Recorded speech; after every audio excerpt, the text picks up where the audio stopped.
if we draw a straight line from that lead hip, nothing gets going until he enters his drive phase, which is descending from leg lift. Okay.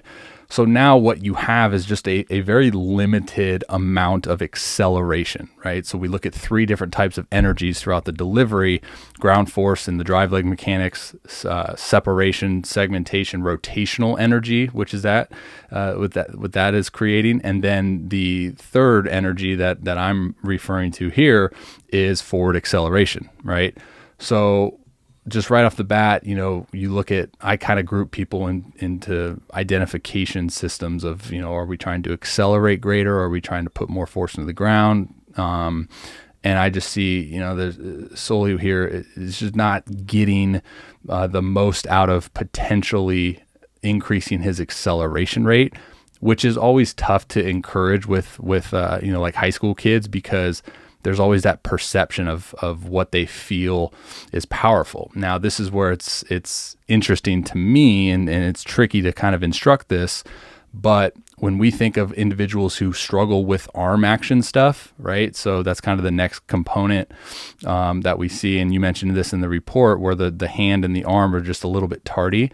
So when we see guys that are understanding that they are a little bit tardy with their arm action, and they're suffering, a little bit of arm drag, as we mentioned, which is going to lead you into inconsistent slots, and so on and so forth. I can go on all day about it, but it's interesting because usually those individuals are now trying to actually get on time. And I have this whole video segment on what is your perception of on time, right? And it's usually someone's perception of on time is actually going to influence slower movements, which is then going to influence even slower and more tardiness with your arm action.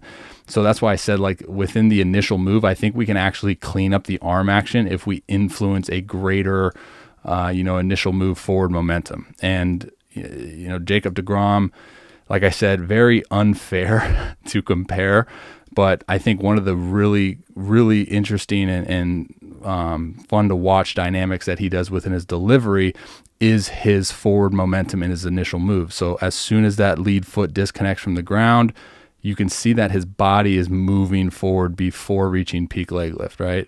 So he starts to increase his acceleration rate through initial move forward momentum, and now he's going. So it's essentially like the brain-body connection, not to get too nerdy here, but it's like the body accomplishes a movement, which then sends the signal to the brain, which then the brain has to send following signals back to the body on how to then move in the following order of movements. And if we can increase that tempo, then the rest of the delivery is going to be a little bit quicker, right? And Jacob deGrom, obviously, within that initial move forward momentum, gets going into his drive phase, which I just think, again, speeds up and really optimizes the timing of everything. You can see his arm get up. I mean, there's so many things that you can take note of there, which is, not easy to do to just mirror that. So that's why I think a big piece to this is, maybe we can incorporate some forward momentum in the initial move to help, influence optimal timing of certain events that are occurring. And I even think it'll help with what you mentioned with that lead foot positioning, right? You can see the lead foot is kind of closed off, and now we'll get to that here in a little bit. But dudes, thank you for watching that video. If you're interested in booking your own analysis, be sure to click that link. Also, I'm going to be doing a lot of giveaways here in the upcoming months on my YouTube channel, but you need to be subscribed in order to be entered in those giveaways. All right, so you're going to click that link right there to subscribe, to provide some more context on the specific thing that we were just talking about. I included a video right down below. All right, guys, enjoy your day. God bless. Until next time.